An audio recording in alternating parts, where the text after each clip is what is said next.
আসসালামু আলাইকুম, তাসরিমা নাহিদ আমন্ত্রণ জানাচ্ছি এনটিভির রাতের খবরে। ক্রাউন সিমেন্ট শিরোনাম দেখছিলেন, জানাবো পুরো খবর।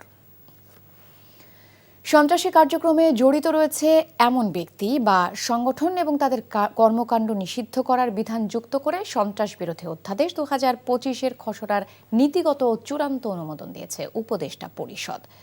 কোনো সত্তার কার্যক্রম নিষিদ্ধেরও বিধান রাখা হয়েছে। আগামীকাল সংশোধনীটি অধ্যাদেশ আকারে জারি হবার কথা রয়েছে। হাসান মাহমুদের রিপোর্ট। ছাত্র জনতার টানা আন্দোলনের প্রেক্ষিতে সবশেষ আওয়ামী লীগের কার্যক্রম নিষিদ্ধ ঘোষণা করেছে সরকার। এবার সংশোধিত হতে যাচ্ছে আইনও। 2009 সালে সন্ত্রাসী কার্যক্রম প্রতিরোধ এবং ব্যক্তির শাস্তির বিধান কার্যকরে প্রণয়ন করা হয় সন্ত্রাস বিরোধী আইন। আইনটির 18 অনুচ্ছেদ অনুযায়ী আওয়ামী লীগ সরকার গেল বছর নিষিদ্ধ করে জামাতে ইসলামী ও ইসলামী ছাত্র শিবিরকে। ছাত্র জনতার গণ অভ্যুত্থান পরবর্তীতে যা প্রত্যাহার করে অন্তর্বর্তী সরকার। এই আইনেই পরবর্তীতে নিষিদ্ধ করা হয় ছাত্রলীগকেও। বিদ্যমান এই আইনে কোনো সত্তার কার্যক্রম নিষিদ্ধের বিধান না থাকায় এতে সংশোধনী আনছে অন্তর্বর্তী সরকার। প্রধান উপদেষ্টার বাসভবন যমুনায় ডক্টর মোহাম্মদ ইউনূসের সভাপতিত্বে অনুষ্ঠিত উপদেষ্টা পরিষদের সভায় এ সংক্রান্ত সংশোধনীর অধ্যাদেশের চূড়ান্ত অনুমোদন দেওয়া হয়। টেরোরিজম অ্যাক্টে যেটা ছিল যে আগে একটা সত্তা মানে একটা এন্টিটিকে ব্যান করা যেত, এখন যেটা হয়েছে যে এটার ফলে সত্তার যে কার্যক্রমটা এটা ব্যান করা যায়। সংশোধনীতে সত্তার কার্যক্রম নিষিদ্ধ ও অনলাইন এবং সামাজিক যোগাযোগ মাধ্যমে প্রচার নিষিদ্ধেরও বিধান অন্তর্ভুক্ত করা হয়েছে।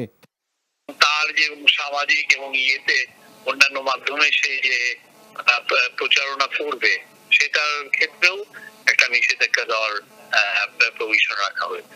আমরা আশা করছি আগামীকাল এই পরিপত্রটি জারি। এদিকে রাজনৈতিক দল তার অঙ্গ সংগঠন বা সমর্থক গোষ্ঠীর বিরুদ্ধে শাস্তিমূলক ব্যবস্থা গ্রহণের ক্ষমতা দিয়ে আন্তর্জাতিক অপরাধ আইন 1973 সংশোধন করে গেজেট প্রকাশ করেছে সরকার। হাসান মাহমুদ, এনটিভি নিউজ, ঢাকা। বিলম্বে হলেও অন্তর্বর্তী সরকার আওয়ামী লীগ ও তার সঙ্গে যুক্ত সব সংগঠনের কার্যক্রম বন্ধের সিদ্ধান্ত নেয় বিএনপি আনন্দিত বলে জানিয়েছেন দলটির মহাসচিব মির্জা ফখরুল ইসলাম আলমগীর।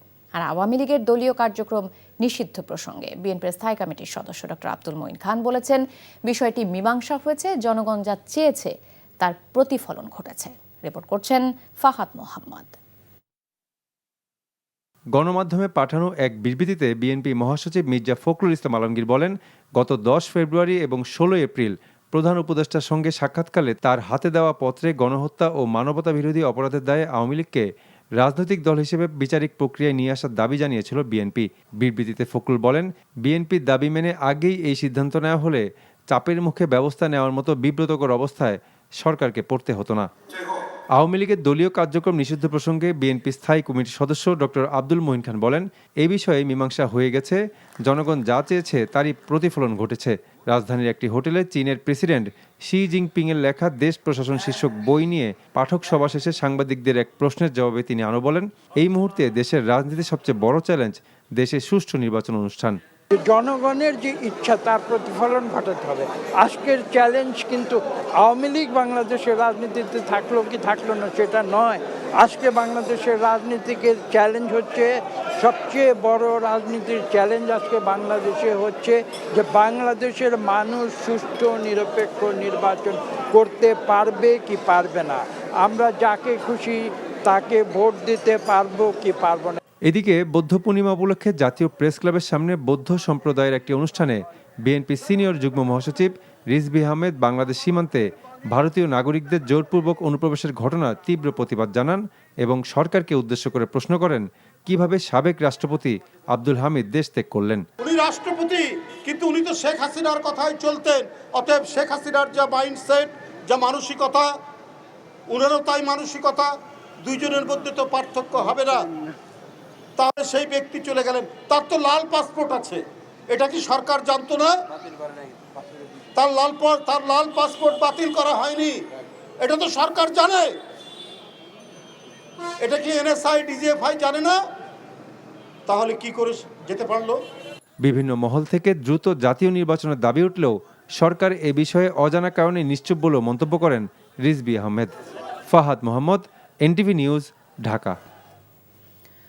আওয়ামী লীগের রাজনীতি নিষিদ্ধের বিষয়ে সরকারের গেজেট প্রকাশের পর দলটির নিবন্ধন বাতিল নিয়ে সিদ্ধান্ত নেওয়া হবে বলে জানিয়েছেন প্রধান নির্বাচন কমিশনার এএমএম নাসির উদ্দিন। বলেন, গেজেট প্রকাশের পরেই কমিশনের বাকি সদস্যের সঙ্গে আলোচনা করে সিদ্ধান্ত নেওয়া হবে। সরকারের সিদ্ধান্ত যখন আমরা অফিসিয়ালি পাবো, গেজেট হোক বা সার্কুলার হোক, যেভাবে একটা পাবো, তো ওটা পাওয়ার পরে আমরা কালকে বসে, আমি তো একবার কোনো সিদ্ধান্ত নিই না, আমরা বসে কালকে একটা সিদ্ধান্ত নেব। পত্রিকা বা টেলিভিশনের রিপোর্টের ভিত্তিতে তো আর আমরা সিদ্ধান্ত নিতে পারি না, বুঝছেন না? কালকে যদি হয়ে যায় তাহলে কালকে আমরা বসে সিদ্ধান্ত নেব। নতুন করে সংবিধান লেখার বদলে প্রয়োজনীয় সংশোধনীর পক্ষে বিএনপি। যদিও এনসিপি বলছে নতুন সংবিধান না হলে নতুন বাংলাদেশ গড়াও হবে না। আর জামাত চায় সবার আগে ব্যক্তি এবং দলের মধ্যে সংস্কার। এ প্রসঙ্গে আইন উপদেষ্টা বলেছেন, নতুন সংবিধান প্রণয়ন সময় সাপেক্ষ, সব সমাধান সংবিধানে না খুঁজে প্রয়োজনীয় আইনের সংশোধনী করা যেতে পারে। নাগরিক কোয়ালিশনের আলোচনায় জাতীয় ঐকমত্য কমিশনের সদস্যরা বলেছেন, জুলাই সনদে রাজনৈতিক দলগুলো লিখিত প্রতিশ্রুতি না দিলে রাষ্ট্র সংস্কার ব্যর্থ হবে, জানাচ্ছেন মুকসিমুল হাসান। ২৪-এর গণ অভ্যুত্থানের মধ্য দিয়ে সৃষ্ট জন আকাঙ্ক্ষার প্রেক্ষিতে রাষ্ট্রের গণতান্ত্রিক কাঠামো সংস্কারের লক্ষ্যে গঠিত নতুন প্ল্যাটফর্ম নাগরিক কোয়ালিশন। সংগঠনটি আন্তর্জাতিক মাতৃভাষা ইনস্টিটিউটে সংবিধান সংস্কারে 7টি প্রস্তাব তুলে ধরে, যার মধ্যে রয়েছে সংসদ হবে দ্বিকক্ষ বিশিষ্ট, উচ্চ কক্ষের এমপি নির্বাচিত হবে নিম্ন কক্ষের প্রাপ্ত ভোটের অনুপাতে, 2 মেয়াদের বেশি কেউ প্রধানমন্ত্রী হতে পারবেন না। এছাড়া সাংবিধানিক নিয়োগ, তত্ত্বাবধায়ক সরকার ব্যবস্থা, জুলাই সনদের কথা উল্লেখ করা হয়েছে প্রস্তাবে। আলোচনায় অংশ নিয়ে জাতীয় ঐকমত্য কমিশনের সদস্যরা বলেন, সংস্কারের উদ্যোগকে কার্যকর করতে হলে প্রয়োজন রাজনৈতিক ঐক্যমত। জুলাই সনদ বলি, জাতীয় সনদ বলি, যেভাবেই বলি, সবচেয়ে বড় হচ্ছে রাজনৈতিক দলগুলোর কমিটমেন্ট থাকতে হবে। কিন্তু নন বাইন্ডিং জাতীয় সনদ শেষ পর্যন্ত জনগণের আস্থা অর্জন করবে না। আমলাতন্ত্রের ওনারশিপ ছাড়া কোনো অবস্থায় সম্ভব না। আমলাতন্ত্রের মধ্যে থেকেই সবচেয়ে বড় রেজিস্ট্যান্স আসবে এগেইনস্ট রিফর্ম। এগুলো মৌলিক সংস্কারের জন্য অত্যন্ত গুরুত্বপূর্ণ, যাতে আবার স্বৈরাচারের আবির্ভাব না ঘটে। তাই জনগণের মতামত ব্যক্ত করা, জনগণকে সোচ্চার হওয়া, জনগণের দাবি তোলা আজকে গুরুত্বপূর্ণ। সংবিধান সংশোধন নাকি পুনর্লিখন, কোন পথে সমাধান, এ নিয়ে কথা বলেন আইন উপদেষ্টা। নতুন সংবিধান প্রণয়ন হতে বহুদিন লাগতে পারে। এখন এই জন্য আমি 72 সংবিধান কন্টিনিউ করব। নতুন সংবিধান প্রণীত না হওয়া পর্যন্ত এই 2-3 বছরের জন্য তারা যখন জাতীয় সংসদ হিসাবে কাজ করবে, তখন তারা সংসদের কিছু ফান্ডামেন্টাল অ্যামেন্ডমেন্ট আনবে। তবে সংবিধান সংস্কার ইস্যুতে রাজনৈতিক দলগুলোর অবস্থান ভিন্ন ভিন্ন। এখন রিরাইটিং নয়, নতুন প্রণয়ন নয়, সংবিধান সংশোধনের মাধ্যমে একই কাজটা করা যায়। যদি এটা ন্যাশনাল কনসেনসাস সৃষ্টি হয়, সেটাই তো আপনারা নতুন সংবিধান আনবেন এবং সেই জিনিসটাকে রিরাইটিং করবেন। সেই একই জিনিসটা সংশোধনের মাধ্যমে আসলে অসুবিধা তো নেই। আমরা যদি নতুন সংবিধান তৈরি করতে না পারি, তাহলে আসলে এটাকে আর নতুন বাংলাদেশ বলার প্রয়োজন নেই। কারণ আমরা পুরনো বন্দোবস্তের, পুরনো সংবিধানে আস্থা রাখতেছি। আমরা বলতেছি যে সংবিধান রোগাক্রান্ত হয়ে গেছে, কিন্তু সেই রোগাক্রান্ত রোগীকে আমাকে আরো ইনজেকশন দিয়ে দিয়ে বাঁচিয়ে রাখতে হবে। কিন্তু আমার সামনে সুযোগ আছে যে এটাকে নতুন করে তৈরি করার। আর একই সাথে সংস্কারের ঐক্যমতে আসলে আমরা কিন্তু নির্বাচনের জন্য আর কারো কোনো আপত্তি থাকার কথা না। জামাত ইসলামের পক্ষ থেকে আমরা প্রপোর্শনেট রিপ্রেজেন্টেশনের পিআর এর কথা বলেছি। রাজনৈতিক দলের ইনহেরেন্ট সংস্কারটা খুব বেশি দরকার। ভোটের জন্য তো পাগল না হয়, ভোটটা কিভাবে সুষ্ঠু হইতে পারে, নিরপেক্ষ হইতে পারে, এই জায়গায় রাজনৈতিক দলকে, সুশীল সমাজকে সবাইকে এগিয়ে আসতে হবে। প্রধানমন্ত্রীর মেয়াদকাল নিয়ে আলোচনায় ভিন্ন মত থাকলেও প্রধানমন্ত্রীর ক্ষমতা কমানোর পক্ষে প্রায় সবাই। সেই সাথে আওয়ামী লীগের বিচারের উদ্যোগ নেওয়ায় অন্তর্বর্তী সরকারকে ধন্যবাদ জানায় বিএনপি সহ প্রায় সব দল। তবে ভবিষ্যতে এ ধরনের দাবি আদায়ের ক্ষেত্রে রাজপথের পরিবর্তে আলোচনার তাগিদ দেন কেউ কেউ। Muksimul Hasan, NTV news, Dhaka. আকস্মিক বজ্রপাতে ব্রাহ্মণবাড়িয়ায় 5 জন সহ দেশের বিভিন্ন স্থানে অন্তত 12 জনের মৃত্যু হয়েছে। ব্রাহ্মণবাড়িয়ায় পৃথক বজ্রপাতে 5 জন মারা গেছেন। বিকেলে জেলার নাসিরনগর ও আখাউড়ায় উপজেলায় এসব ঘটনা হয়। নিহতরা হলেন সরাইলের কালীকচ্ছ গ্রামের আব্দুর রাজ্জাক, নাসিরগড়ের গোকর্ণ গ্রামের শামসুল হুদা, ভলাকুট ইউনিয়নের দুর্গাপুর গ্রামের জাকিয়া বেগম, আখাউড়া উপজেলার রুটি গ্রামের সেলিম মিয়া, বনগঞ্জ গ্রামের জামিল খাঁ। এছাড়া বজ্রপাতে কিশোরগঞ্জে মারা গেছেন 4 জন, ভৈরবে 2 জন, কুলিয়ারচরে 1 জন ও করিমগঞ্জে 1 জন বজ্রপাতে মারা গেছেন বলে জানা গেছে। এছাড়া হবিগঞ্জ, নওগাঁ ও চাঁপাইনবাবগঞ্জে বজ্রপাতে 3 জনের মৃত্যু হয়েছে। অন্যদিকে নেত্রকোনা সহ দেশের বিভিন্ন স্থানে ঝোড়ো হাওয়া সহ বৃষ্টি হয়েছে, কোথাও কোথাও শিলাবৃষ্টির খবর পাওয়া গেছে।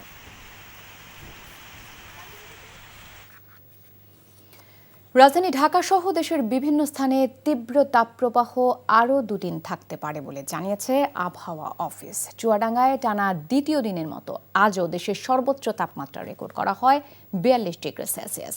ফলে তীব্র গরমে হাঁসফাঁস অবস্থা শ্রমজীবী মানুষ ও প্রাণীকুলের। তবে বিকেলে কোথাও কোথাও বৃষ্টির পাশাপাশি তাপমাত্রা কিছুটা কমে আসায় অনেকটা স্বস্তি ফেরে নগর জীবনে। মেজবা হাসান জানাচ্ছেন বিস্তারিত। গ্রীষ্মের তপ্ত দুপুরে তৃষ্ণার্ত পাখি সন্ধ্যার মৃদু হাওয়ায় কিছুটা হলেও প্রশান্তির ডানা মেলে। দিনভর তীব্র গরমে হাঁসফাঁস শ্রমজীবী মানুষের মনে খানিকটা স্বস্তি।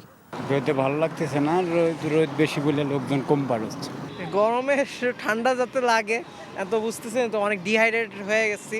তবে 41 ডিগ্রি তাপমাত্রা পেরোনো তপ্ত নগরীতে জীবনের তাগিদে আসা মানুষগুলো দিনভর যেন খুঁজে ফেরে প্রশান্তির একটুখানি ছায়া। আমার আজকে বিআরটিতে কাজ ছিল, এই জন্য আমি বের হয়েছি, নাইলে আমার এই গরমে বের হওয়ার কোনো দরকার ছিল না। গরম প্রচন্ড, সেটা বলার মতো না, কুলায় না। গরম থেকে বাঁচতে লেকের পানিতে পথশিশুদের উচ্ছলতা কিংবা ছিন্নমূল মানুষের গা ভিজিয়ে নেওয়ার চেষ্টা। কেউ বা স্বস্তি খোঁজেন পার্ক কিংবা গাছের ছায়ায়। গরমের তাপে পানি পিপাসা লাগে, এখানে তো মনে করেন পানি টানি নাই কম, এখানে গ্যান্ডারের চাহিদাটা বেশি। বৈশ্বিক উষ্ণতার প্রভাবের পাশাপাশি সূর্যের লম্বালম্বী অবস্থানের কারণে বেড়েছে গরমের তীব্রতা, বলছে আবহাওয়া অফিস। সারা বিশ্বেই কিন্তু তাপমাত্রা বেশি ছিল এবং বলা হয় যে উষ্ণতম বছর ছিল গত বছর। খারাপভাবে কিরণ দিলে যে সূর্যের তাপটা সরাসরি এসে বাংলাদেশের উপর পড়ে, ফলে এই মে মাস বা জুন মাসে কিন্তু তাপমাত্রাটা বেশি থাকে বাংলাদেশের উপরে। এদিকে চুয়াডাঙ্গায় টানা দ্বিতীয় দিনের মতো রোববারও দেশের সর্বোচ্চ তাপমাত্রা রেকর্ড করা হয়েছে 42 degree Celsius. Mezba Hasan, NTV news, Dhaka. সাবেক রাষ্ট্রপতি আব্দুল হামিদ বিমানবন্দর দিয়ে কিভাবে বিদেশে গেলেন এবং এক্ষেত্রে কারো কোনো গাফলতি রয়েছে কিনা তা তদন্তের জন্য 3 জন উপদেষ্টার সমন্বয়ে উচ্চ পর্যায়ের কমিটি গঠন করেছে সরকার। শিক্ষা উপদেষ্টা অধ্যাপক সিআর আবরারকে সভাপতি করে এই কমিটি গঠন করা হয়েছে। কমিটির অন্য সদস্য হলেন পরিবেশ উপদেষ্টা সৈয়দা রিজওয়ানা হাসান এবং নৌ পরিবহন এবং শ্রম ও কর্মসংস্থান মন্ত্রণালয়ের উপদেষ্টা অবসরপ্রাপ্ত brigadier general doctor M Shekhawat Hossain. কমিটিকে আগামী 15 দিনের মধ্যে তদন্তের রিপোর্ট জমা দিতে বলা হয়েছে। তদন্তের স্বার্থে এই কমিটি প্রয়োজনীয় সব দলিলপত্র, যন্ত্রপাতি, সাক্ষ্য প্রমাণ চাইতে পারবে এবং সংশ্লিষ্ট ব্যক্তিদের সাক্ষাৎ গ্রহণ করতে পারবে। আগামীকাল আওয়ামী লীগ নিষিদ্ধের পরিপত্র জনগণের প্রত্যাশা অনুযায়ী না হলে আবারও আন্দোলনে নামার হুঁশিয়ারি দিয়েছে বিভিন্ন অরাজনৈতিক সংগঠনের জোট জুলাই ঐক্য। সন্ধ্যায় ঢাকা বিশ্ববিদ্যালয় টিএসসিতে জুলাই ঐক্য আয়োজিত সংবাদ সম্মেলনে এই হুঁশিয়ারি দেন সংগঠনটির নেতারা। তারা অভিযোগ করেন, সরকার এখন পর্যন্ত শহীদদের নির্দিষ্ট সংখ্যার তালিকা প্রকাশ করতে পারেনি। তাদের দাবি, জুলাই ঘোষণাপত্রে শহীদদের সংখ্যা সংযুক্ত করতে হবে। এছাড়া 24-এর গণ অভ্যুত্থানকে সাংবিধানিক স্বীকৃতি দেবারও দাবি জানান। যে সমস্ত দল বিগত সময়ে বিভিন্ন অপকর্মে আওয়ামী লীগকে সহযোগিতা করেছে তাদের চিহ্নিত করে শাস্তির আওতায় আনার দাবি জানানো হয়।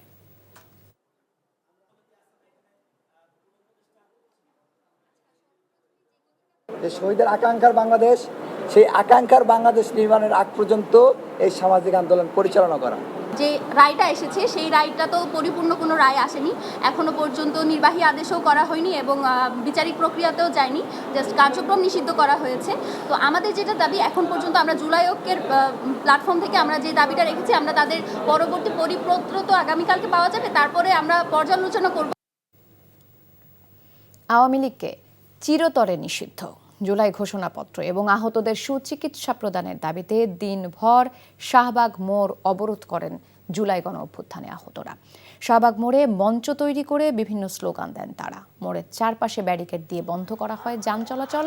সন্ধ্যায় আন্দোলনকারীদের দাবি দ্রুত মেনে নেওয়া হবে বলে আশ্বাস দেন জাতীয় নাগরিক পার্টির দক্ষিণাঞ্চলের মুখ্য সংগঠক হাসনাত আব্দুল্লাহ।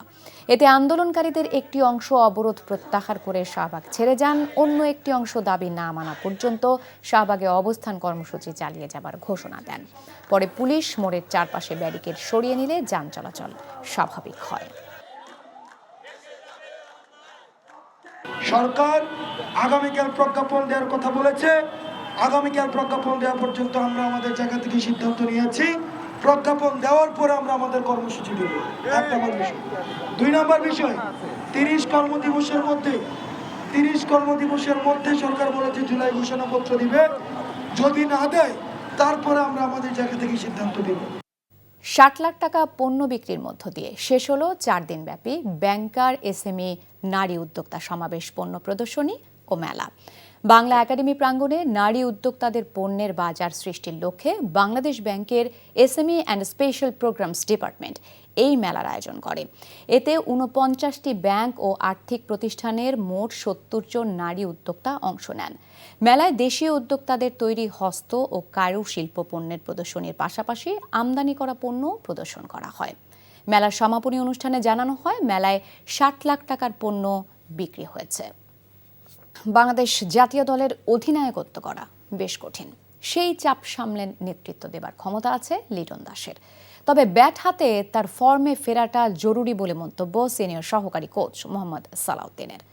পরিস্থিতির বিবেচনায় পাকিস্তান সফর শঙ্কার মধ্যে থাকলেও 2 সিরিজের জন্য প্রস্তুতি নিচ্ছে বাংলাদেশ, জানাচ্ছেন মমিনুর রিপো। টি-20তে পাওয়ার হিটিংয়ে বাংলাদেশ যে পিছিয়ে তা অজানা নয় কোচ সালাউদ্দিনের। তাই তো তপ্ত দাবদাহেও মিরপুর স্টেডিয়ামে সৌম্য শান্ত ইমনদের হিটিং স্কিল অধ্যায়টা যেন রপ্ত করাতে ব্যস্ত দেশ বরণ এই কোচ। আরব আমিরাত ও সম্ভাব্য পাকিস্তান সফরের জন্য পর্যাপ্ত সময় পাওয়া এবার কৌশলে বাড়তি মনোযোগী ব্যাটাররা। টি-20তে আমাদের আসলে কিছু শর্টস লাগবে, যেগুলো আসলে আমরা অ্যাপ্লাই করতে পারি না, প্র্যাকটিসের কারণে সুযোগ পাই না, বা যে ধরনের উইকেট আমরা খেলবো সেই ধরনের উইকেট আসলে কোন ধরনের শর্টসগুলো অ্যাপ্লাই করা দরকার সেগুলোর উপরে আসলে আমরা এমফাসাইজ দিয়েছি। ভাবে চেষ্টা করতেছি যে আমাদের কালচারটা যেন একটু চেঞ্জ হয়, যেখান থেকে ছেলেরা নিজেরাই শিখবে এবং নিজেরাই দায়িত্ববান হবে। তারাই কম বেশি ব্যাটিং পারে, যেমন সাকিব, মেহেদি বলেন, রিশাদ বলেন। তো আমাদের আলটিমেটলি এখন ফোকাস হচ্ছে তারা যেন খুব ভালো ব্যাটে, তারা যেন একটু বেটার ব্যাটিং করতে পারে, তাহলে এটা টিমের জন্য অনেক হেল্পফুল হবে। আনুষ্ঠানিক সংবাদ সম্মেলনে ঘুরে ফিরে সালাউদ্দিনের কাছে প্রশ্ন গিয়েছে লিটন দাসের নেতৃত্ব নিয়ে। চাপ সামলানো থেকে দলকে এক সুতোয় গাঁথা, সব দিক থেকেই অধিনায়ক লিটনকে এগিয়েই রাখলেন সিনিয়র সহকারী কোচ। ক্যাপ্টেন হিসেবে যে রিকোয়ারমেন্টগুলো দরকার, কি যেভাবে টিমকে উদ্বুদ্ধ করা, স্ট্র্যাটেজি কি বলেন, সব দিক দিয়ে তার আমার মনে হয় সে খুবই ভালো এবং সে চেষ্টা করতেছে কীভাবে দলটাকে সামনে আগায় নিতে হবে। কারণ একটা ক্যাপ্টেনই কিন্তু টিমটা চালাবে। ক্যাপ্টেন্সি যখন কেউ করে সে কিন্তু পুরো বাংলাদেশে প্রতিনিধিত্ব করে, তার উপর অনেক চাপ থাকে। তবে তাকে সেই সমর্থনটা দেওয়াটা কিন্তু আমাদের নৈতিক দায়িত্ব। এবং আপনারা যারা মনে করেন যে বাইরে থেকে বাংলাদেশ টিমের ক্যাপ্টেন্সি করা অনেক সহজ, আপনারা আসলে ভুল রাজ্যে আছেন। তবে জাতীয় দলকে আরও এগিয়ে নিতে হলে ঘরোয়া ক্রিকেট নিয়ে বড় আকারে পরিকল্পনার তাগিদ এই কোচের। Mominur Ripon, NTV news, Dhaka. দর্শক, এই ছিল রাতের খবরে। এই খবরের ভিডিও সহ আপডেট জানতে ভিজিট করুন এনটিভি অনলাইন www.ntvbd.com। এছাড়াও এনটিভির জনপ্রিয় সব অনুষ্ঠান ও খবরের আপডেট জানতে ভিজিট করুন আমাদের ইউটিউব ও ভেরিফাইড ফেসবুক পেজে। রাত 1টায় মধ্যরাতের খবর দেখার আমন্ত্রণ রইল। ধন্যবাদ সবাইকে।